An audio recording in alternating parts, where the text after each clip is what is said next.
आज हम आपको सुनाने जा रहे हैं एक रोमांचक और अद्भुत कहानी जो बहादुरी, काले जादू और प्रेम के इर्द गिर्द बुनी गई है। यह कहानी है राजकुमारी गुलजार की, जो अपनी सुंदरता और साहस के लिए जानी जाती थी। लेकिन एक दिन उसकी जिंदगी में तूफान तब आया जब एक भयानक जादूगरनी पहाड़ी राक्षस ने उसे कैद करने की साजिश रची। जब राजकुमार परवेज को इस बात का पता चला तो उसने अपनी जान की परवाह के बिना गुलजार को बचाने की ठानी। वह एक रहस्यमयी जंगल और खतरनाक पहाड़ियों से गुजरा, जहां उसे जादुई सांप और भयानक राक्षस से लड़ना पड़ा। पर क्या वह अपनी वीरता से गुलजार को बचा पाया? क्या उसने उस डरावनी जादूगरनी को हरा दिया? यह कहानी है साहस, संघर्ष और सच्चे प्रेम की, जो आपको शुरुआत से अंत तक रोमांचित कर देगी। नमस्कार दोस्तों, एलसीबी स्टोरीज में आपका स्वागत है, जहां हम आपके लिए मजेदार कहानियां लेकर आते हैं जो आपको खूब पसंद आएंगी। ये कहानियां आपके दिल को छूने के साथ साथ आपकी सोच को भी उड़ान देंगी। हमारे साथ बने रहिए और सुनते रहिए कि कैसे यह कहानी अपने रहस्य खोलती है। तो चलिए बिना किसी देरी के शुरू करते हैं इस अनोखी कहानी का सफर। एक बार की बात है, रोम साम्राज्य के बादशाह की एक ही बेटी थी, राजकुमारी गुलजार। वह सचमुच एक खिले हुए गुलाब की तरह सुंदर थी और हमेशा सुर्ख रंग के परिधान पहना करती थी, जिससे उसकी खूबसूरती और भी निखर जाती थी। चूंकि उसके 6 भाई थे और वह उनकी अकेली बहन थी, इसलिए बादशाह और मलका उसे अपनी जान से भी ज्यादा चाहते थे। इसी दुलार ने उसे न सिर्फ लाडली बल्कि बेहद जिद्दी भी बना दिया था। जब तक उसकी बात पूरी न हो जाती वह किसी की नहीं सुनती थी, चाहे सारा संसार ही क्यों न उलट पलट हो जाए।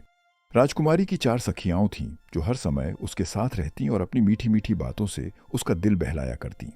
एक दिन गुलजार अपनी सहेलियों के साथ सैर करती हुई एक हरे भरे जंगल में जा पहुंची। यह जंगल रोम साम्राज्य की उत्तरी सीमा पर स्थित था और इससे पहले उसने कभी इसे देखा नहीं था। चारों ओर ऊंचे ऊंचे पेड़ थे और रंग बिरंगे फूलों से लदी लताओं ने मानो पूरे जंगल को एक खूबसूरत बाग में बदल दिया था।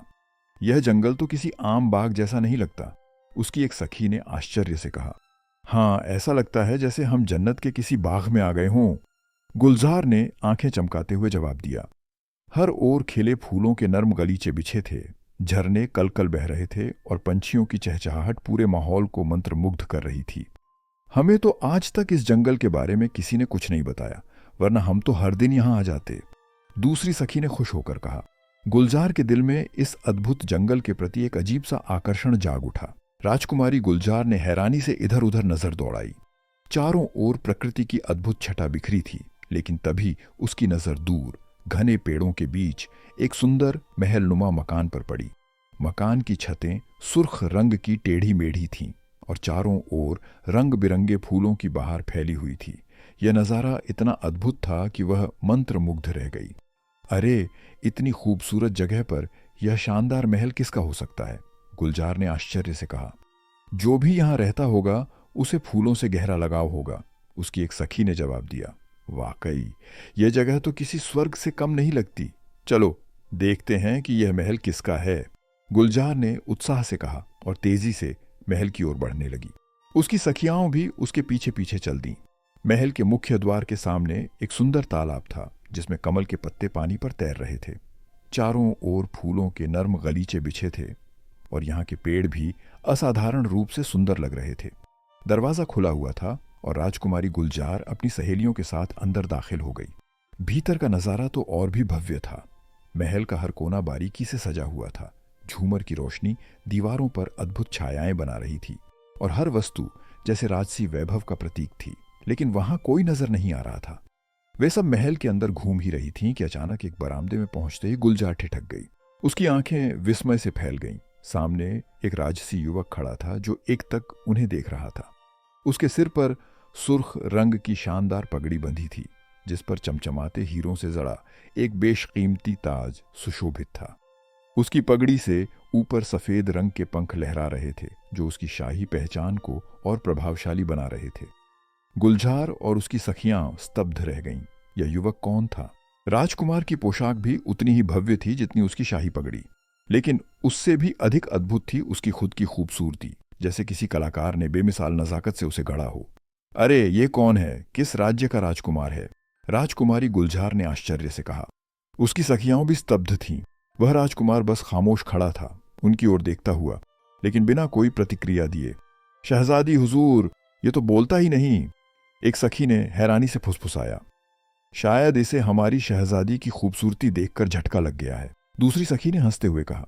यह सुनकर गुलजार भी हल्की मुस्कान लिए आगे बढ़ी और अपनी सखियों के साथ राजकुमार के करीब जाकर ठिठक गई। लेकिन राजकुमार अब भी जस का तस, बिना हिले डुले खामोश खड़ा था। आप कौन हैं?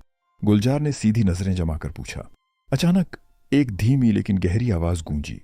हम तरान साम्राज्य के राजकुमार परवेज हैं और आप शायद राजकुमारी गुलजार हैं। ये कहते हुए भी राजकुमार की आंखें एक ही जगह टिकी थीं और उसके शरीर में कोई हलचल नहीं थी। ऐसा लग रहा था जैसे कोई पत्थर की मूर्ति खुद बोल रही हो। क्या आप ही वो राजकुमार परवेज हैं जिनकी बहादुरी के चर्चे हर ओर मशहूर हैं? गुलजार ने आश्चर्य से कहा। लेकिन आप इस तरह अचल क्यों खड़े हैं? आप हिल क्यों नहीं रहे? राजकुमार की आवाज एक बार फिर गूंजी। हम पर काले जादू का श्राप है। हमारे शरीर को बेहरकत कर दिया गया है। हम देख सकते हैं, बोल सकते हैं, लेकिन अपने हाथ पैर नहीं हिला सकते। ये सुनते ही गुलजार और उसकी सखियां सन्न रह गईं। उनकी आंखों में अविश्वास झलकने लगा। ये तुम क्या कह रहे हो राजकुमार? गुलजार ने सहमे स्वर में कहा और आगे बढ़कर उसे छूने की कोशिश की ताकि सच का पता लगा सके। लेकिन जैसे ही उसने हाथ बढ़ाया, राजकुमार परवेज घबराकर चिल्लाया, नहीं, मुझे मत छूना, वरना तुम भी मेरी तरह पत्थर की मूरत बन जाओगी। जल्दी यहां से भाग जाओ, वरना वह पहाड़ी राक्षस जो एक जादूगर भी है तुम्हें भी श्रापित कर देगी। राजकुमार की चेतावनी सुनते ही गुलजार घबराकर 2 कदम पीछे हट गई। पहाड़ी राक्षस, इसका क्या मतलब? तुम हमारे साथ कोई मजाक तो नहीं कर रहे? इस बार राजकुमारी गुलजार के स्वर में हैरानी के साथ साथ झुंझलाहट भी थी। नहीं शहजादी, हम आपसे मजाक क्यों करेंगे? हम खुद इस भयावह मुसीबत में फंसे हुए हैं, राजकुमार परवेज ने गंभीर स्वर में कहा। शहजादी साहिबा, हमें यहां से तुरंत चले जाना चाहिए। कहीं ऐसा ना हो कि वह पहाड़ी राक्षस आ जाए, एक सखी ने घबराकर कहा। चुप रहो, गुलजार ने तीखे स्वर में कहा। हम किसी पहाड़ी राक्षस से नहीं डरते, और सुनो, हम किसी इंसान को इस तरह अकेला छोड़कर नहीं जा सकते। उसकी बात सुनकर सहेलियां चुप हो गईं। गुलजार ने राजकुमार की ओर देखा और दृढ़ स्वर में बोली, हमें पूरी सच्चाई बताओ राजकुमार। तुम जो इतने बहादुर थे, आखिर किस तरह इस मुसीबत में फंस गए? ये महल किसका है और यह पहाड़ी राक्षस कौन है? राजकुमार परवेज ने गहरी सांस ली और कहा, शहजादी, आप जितनी सुंदर हैं उतनी ही साहसी भी। यह जंगल जहां आप खड़ी हैं, आधा आपके मुल्क रोम का हिस्सा है और आधा हमारे मुल्क तरान का। आपके हिस्से में यह जंगल घना और रहस्यमयी है, लेकिन हमने अपने हिस्से को एक सुंदर बाग में बदल दिया और यह महल भी अपने विश्राम के लिए बनवाया। पुरानी कहानियां कहती थीं कि इस जंगल में एक भयानक आत्मा, पहाड़ी राक्षस रहती है। इसी डर से कोई भी इंसान यहां आने की हिम्मत नहीं करता था, लेकिन हम निडर थे। हमने इन बातों पर विश्वास नहीं किया और यहां आकर बस गए। कई दिनों तक हमें कोई राक्षस दिखाई नहीं दी, जिससे हमें यकीन हो गया कि ये सब सिर्फ घड़ी हुई कहानियां हैं। लेकिन कल जब हम इसी बरामदे में खड़े थे, अचानक सामने की वीरान पहाड़ी 2 हिस्सों में फट गई। घने धुएं के बीच से एक डरावनी विकराल आकृति निकली और हवा में उड़ती हुई सीधे हमारे सामने आ खड़ी हुई।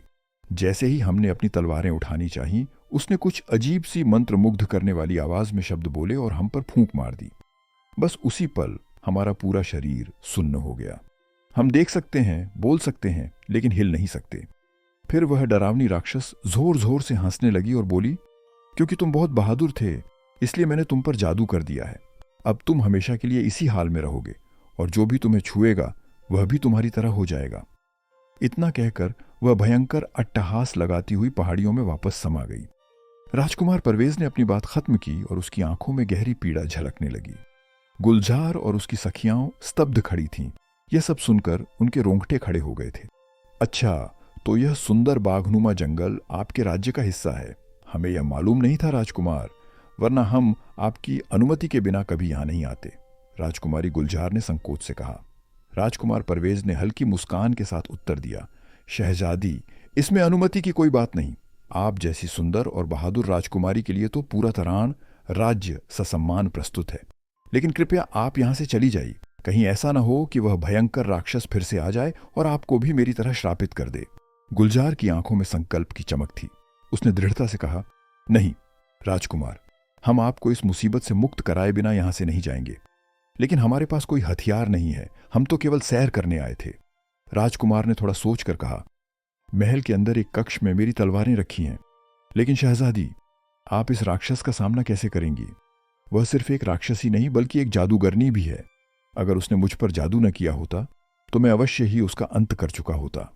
गुलजार ने आत्मविश्वास से उत्तर दिया, हमारे एक बुजुर्ग ने हमें एक ऐसा उपाय बताया था जिससे किसी भी प्रकार के काले जादू का असर नहीं होता। पहले हम वह उपाय करेंगे, फिर तलवार उठाकर इस राक्षस का सामना करेंगे। यह कहकर गुलजार अपनी सखियों के साथ महल से बाहर आई और उत्तर दिशा में स्थित तालाब के किनारे जा पहुंची। वहां उसने अपनी सखियों को बैठने का संकेत दिया और स्वयं तालाब में उतर गई। यह उपाय जल में खड़े होकर ही किया जा सकता था। तालाब बहुत गहरा नहीं था, पानी मुश्किल से उसकी कमर तक ही आ रहा था। गुलजार तालाब के बीच जाकर शांत चित्त होकर मंत्रोच्चारण करने लगी। उसके दोनों हाथ पानी में डूबे हुए थे और उसकी सखियां चुपचाप किनारे पर बैठी एक तक उसे देख रही थीं। उसने पहले ही अपनी सखियों को समझा दिया था कि जब तक वह विधि पूरी न कर ले वे कोई आवाज न करे, वरना उसका ध्यान भंग हो सकता था। गुलजार अभी मंत्र पढ़ ही रही थी कि अचानक तालाब के पीछे स्थित वीरान पहाड़ियों से एक भयानक गड़गड़ाहट की आवाज आई। उसकी सखियों ने घबराकर तुरंत उस दिशा में देखा, लेकिन वहां कुछ भी नजर नहीं आया। उन्हें लगा कि शायद आवाज किसी और दिशा से आई होगी, इसलिए वे फिर से गुलजार को देखने लगी। गुलजार अपनी सखियों की ओर पीठ किए हुए पूरी तल्लीनता से मंत्र पढ़ रही थी। उसे इस भयावह आहट का कोई आभास नहीं था। गड़गड़ाहट की आवाज सुनने के बावजूद गुलजार ने अपना सिर नहीं घुमाया। वह जानती थी कि अगर उसने ध्यान भंग किया तो उसका पूरा उपाय व्यर्थ हो जाएगा। उसी क्षण पहाड़ियों में एक रहस्यमयी हलचल हुई और फिर धीरे धीरे एक भयंकर आकृति उभरने लगी। पहले उसके सिर और हाथ पहाड़ियों के बीच से बाहर निकले। उसके कान बड़े बड़े और चूहे जैसे थे, सिर पर छोटे छोटे बाल थे और आंखें बिल्कुल गोल जैसे किसी उल्लू की हों। उसकी भौहें चमगादड़ के पंखों की तरह लंबी और आपस में मिली हुई थीं। यह सचमुच एक डरावनी और भयानक राक्षस थी। धीरे धीरे उसका पूरा शरीर सामने आने लगा, लेकिन हैरानी की बात यह थी कि उसके उभरने पर कोई आवाज नहीं हुई। इसलिए न तो गुलजार को और न ही उसकी सखियों को उसकी उपस्थिति का आभास हुआ। वे अभी भी निश्चिंत होकर बैठी थीं, इस बात से बेखबर कि वह खौफनाक राक्षस उनकी पीठ पीछे पहाड़ियों से निकलकर उनकी ओर बढ़ रही थी। तभी गुलजार का अमल पूरा हुआ। उसने मुस्कुराते हुए तालाब से अपने हाथ बाहर निकाले और पानी को हवा में उछाल दिया, जो उपाय पूरा होने की निशानी थी। लेकिन तभी महल के अंदर से राजकुमार परवेज की तेज चेतावनी गूंजी, शहजादी गुलजार, सावधान, राक्षस आ रही है।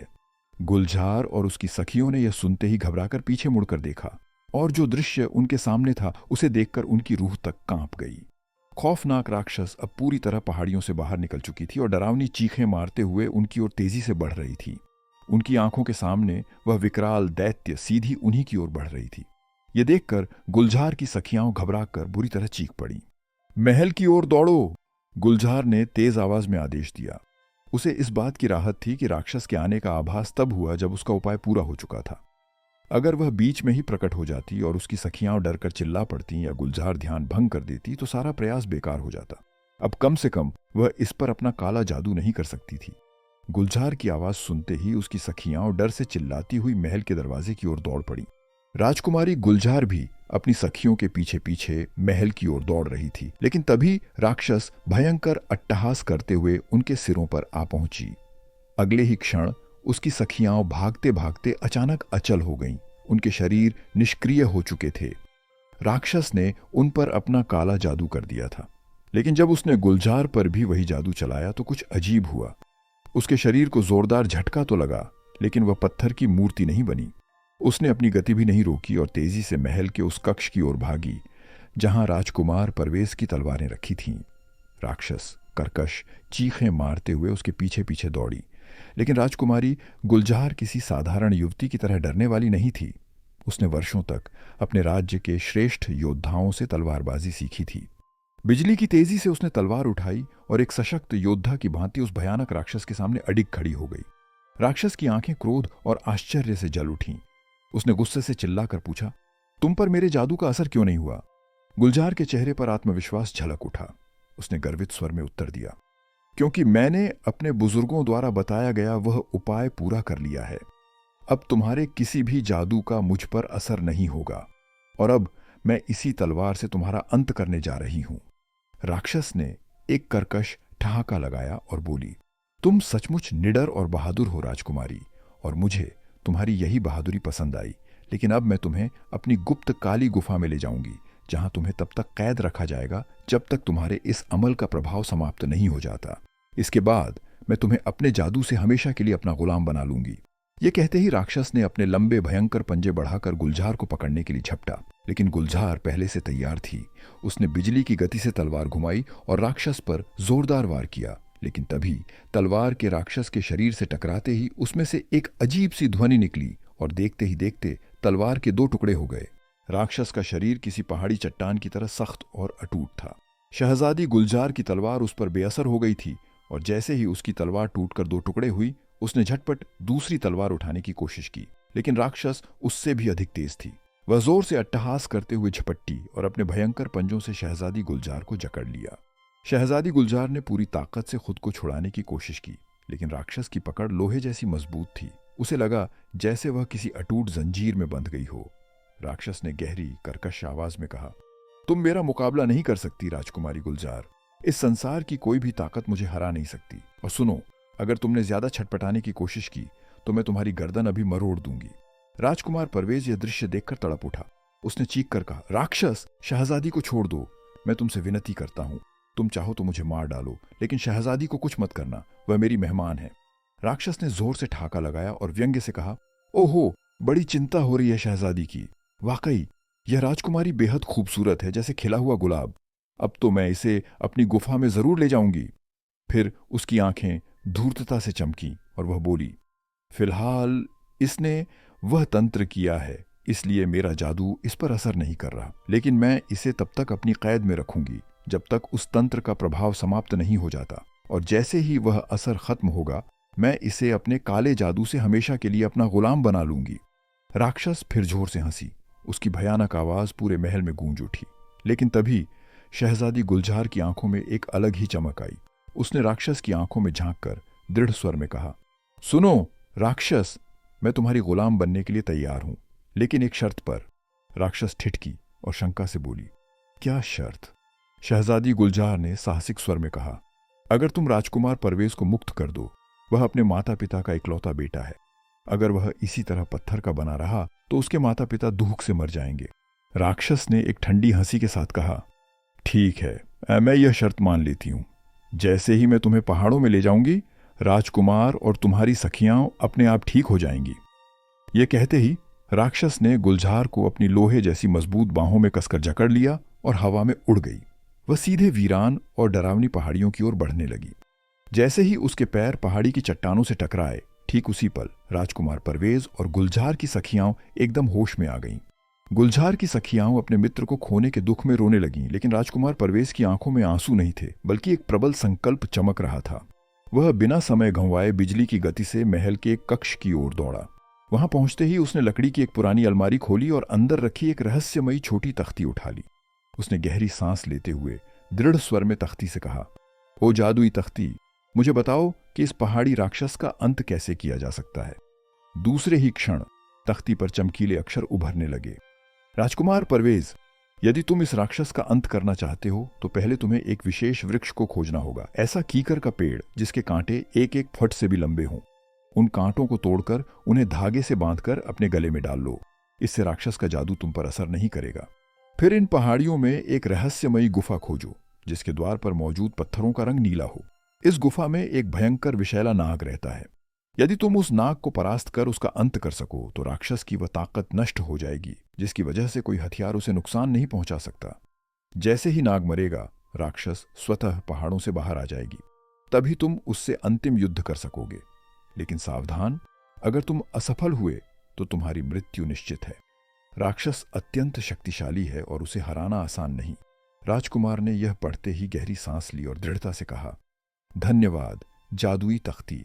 इसके बाद उसने तख्ती को दोबारा अलमारी में रखा और तेजी से बाहर की ओर भागा। लेकिन जब वह महल के बाहर पहुंचा तो उसे देखने के लिए कोई नहीं था। गुलजार की सखियां दुखी होकर वापस लौट चुकी थीं और राक्षस गुलजार को लेकर पहाड़ियों के अंदर कहीं गायब हो चुकी थी। राजकुमार परवेज ने मुट्ठी भींच ली। अब वह किसी भी कीमत पर गुलजार को बचाने और राक्षस का अंत करने के लिए तैयार था। राजकुमार परवेज महल से निकला और जंगल की ओर दौड़ पड़ा। उसे याद था कि उसने पहले एक जगह ऐसा कीकर का पेड़ देखा था जिसके कांटे 1 फुट से भी ज्यादा लंबे थे। उसे पूरा यकीन था कि वह उसे फिर से खोज सकता है। कुछ ही देर की खोज के बाद आखिरकार उसे वही पेड़ मिल गया। बिना समय गंवाए उसने जल्दी जल्दी उसके लंबे नुकीले कांटे तोड़े और उन्हें धागे से बांधकर अपने गले में पहना लिया। अब राक्षस का जादू उस पर असर नहीं कर सकता था। इसके बाद तलवार को कसकर थामे हुए वह वीरान पहाड़ियों की ओर तेजी से बढ़ने लगा। अब उसे उस रहस्यमयी गुफा की तलाश करनी थी जिसके द्वार पर नीले रंग के पत्थर लगे हुए थे। वह पहाड़ियों में इधर उधर भटकता रहा और अंततः एक गुफा के मुहाने पर पहुंचा जहां वाकई नीले पत्थरों की चमक थी। जैसे ही उसने भीतर झांका उसकी आंखें सतर्क हो गईं। गुफा के अंदर एक भयंकर सांप फन फैलाए बैठा था। उसकी लाल चमकती आंखें गुस्से से जल रही थीं। लेकिन परवेज निडर था। उसने बिना एक पल गंवाए तलवार संभाली और गुफा में घुस गया। सांप फुर्तीला था और बेहद खतरनाक। वह बिजली की तेजी से परवेज पर हमला करता, लेकिन राजकुमार अपनी तलवार की धार से हर वार को काटता रहा। फिर एक जोरदार वार के साथ उसने अपनी तलवार से सांप के 2 टुकड़े कर दिए। जैसे ही सांप मरा, पहाड़ियों में भयंकर गड़गड़ाहट गूंजने लगी। परवेज तुरंत सतर्क होकर गुफा से बाहर कूदा और उसने देखा पहाड़ी के अंदर से वही भयानक राक्षस बाहर निकल रही थी। पहले उसके हाथ और सिर पहाड़ी से बाहर निकले, फिर देखते ही देखते वह पूरी तरह बाहर आ गई। उसकी आंखों में क्रोध की ज्वाला भड़क रही थी और उसके खुले हुए जबड़े से भयावह चीखें निकल रही थीं। अब मैं तुम्हें जिंदा नहीं छोड़ूंगी, राक्षस ने कर्कश आवाज में चिल्लाया।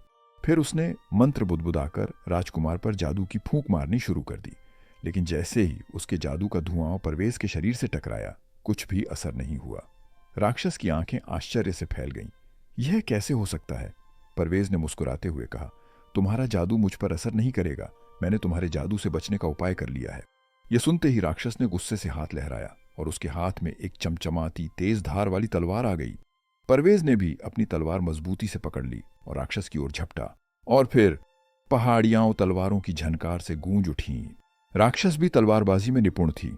वह बड़ी चालाकी से वार कर रही थी और राजकुमार परवेज को उस पर हमला करने का कोई मौका नहीं दे रही थी। परवेज पूरी ताकत से तलवार चला रहा था, लेकिन लगातार लड़ते लड़ते उसकी सांसें तेज होने लगीं। वह अब थकने लगा था। तभी उसके दिमाग में एक चालाकी सूझी। उसने अपनी तलवार नीचे की ओर झुका ली, जैसे कि वह राक्षस की टांग पर वार करने जा रहा हो। राक्षस ने जैसे ही यह देखा, वह फौरन वार से बचने के लिए नीचे झुकी। यही तो परवेज चाहता था। जैसे ही राक्षस झुकी, परवेज ने बिजली की गति से तलवार ऊपर उठाई और पूरी ताकत से उछलकर राक्षस की टांग पर जोरदार लात मारी। राक्षस असंतुलित होकर पीछे की ओर लड़खड़ा गई। यही वह क्षण था जिसका परवेज को इंतजार था। उसने तुरंत पूरी ताकत से तलवार का वार किया और राक्षस की गर्दन धड़ से अलग कर दी। राक्षस की सिर कटी लाश एक भयंकर चीख के साथ धरती पर गिरी और उसी पल जोरदार धमाका हुआ। धमाके के साथ ही वह सारी डरावनी पहाड़ियां एक धुएं के बादल में बदलकर गायब हो गई। जब धुआं छटा तो परवेज ने खुद को एक खुले मैदान में खड़ा पाया। उसने चारों ओर देखा और देखा कि राजकुमारी गुलजार भी कुछ ही दूरी पर खड़ी थी। वह आश्चर्य से इधर उधर देख रही थी, मानो यह सब एक स्वप्न हो। उसी समय घोड़ों की टापों की तेज आवाज सुनाई दी। राजकुमारी गुलजार ने मुड़कर देखा। रोम के बादशाह अपनी विशाल सेना के साथ वहां आ पहुंचे थे। गुलजार की सखियों ने उन्हें सारी बात बता दी थी, लेकिन जब बादशाह को यह पता चला कि राजकुमार परवेज ने अपनी जान पर खेलकर उनकी बेटी को बचाया है, तो वह अत्यंत प्रसन्न हुए। बादशाह ने भावुक होकर राजकुमार परवेज को गले से लगा लिया और गर्व से घोषणा की, आज से राजकुमारी गुलजार और राजकुमार परवेज का विवाह निश्चित हुआ। गुलजार ने शर्म से सिर झुका लिया, लेकिन उसके चेहरे पर खुशी की एक चमक थी, क्योंकि उसकी शादी एक सच्चे वीर और बहादुर राजकुमार से होने जा रही थी।